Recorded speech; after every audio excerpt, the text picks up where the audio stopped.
Share ko lang po sa inyo mga boss. Kapag ganito po mga boss ang nakalagay sa inyong TV at ito naman mayroon green, ibig sabihin po yan pag may green mayroon yan signal lang. Kapag ito po mga boss,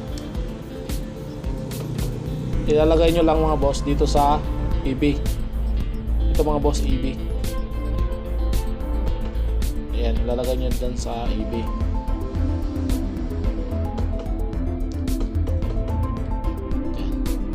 Kapag ito mga boss ang ginamit sa audio video. Pero kailangan mga boss, ayan, dapat nakasagad mga boss. Kasi pag ganyan lang mga boss, makikita nyo sa TV no signal. No signal lang nakalagay sa TV. At dito naman mga boss, mayroon green, mayroon yan signal. Pero kung nakalagay sa TV, no signal. Isasagad nyo lang yan mga boss. Yan. Ayan yan mga boss. Naka-radyo yan mga boss, kaya ganyan.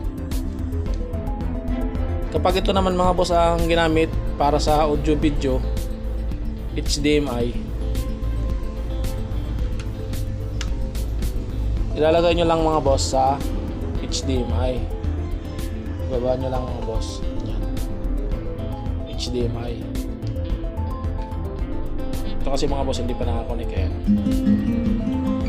Ganyan na ang makikita nyo sa TV kapag hindi nakakonek ang HDMI o kaya ang audio video cable.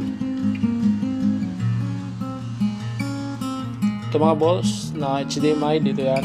Ito naman na audio video cable.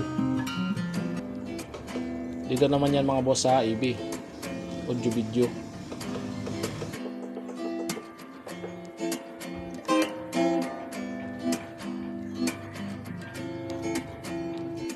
Dito naman mga boss sa dish antenna, kunting adjust lang nito mga boss, hindi na yan mga boss magkakaroon ng signal.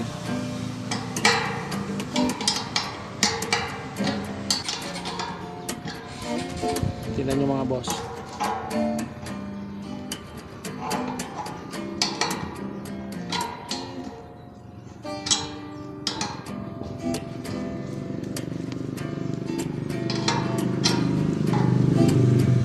Ayan.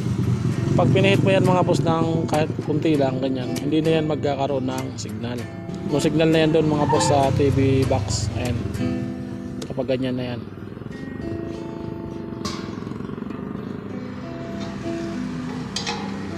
Ganon din dito mga boss. Kapag ginadjust yan mga boss ganyan, hindi na yan magkakaroon ng signal. Lalo na rito.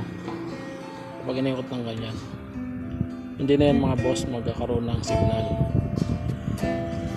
Kaya kapag no signal doon na nakalagay sa TV, i-check nyo muna ang connection. Wag dito sa antenna.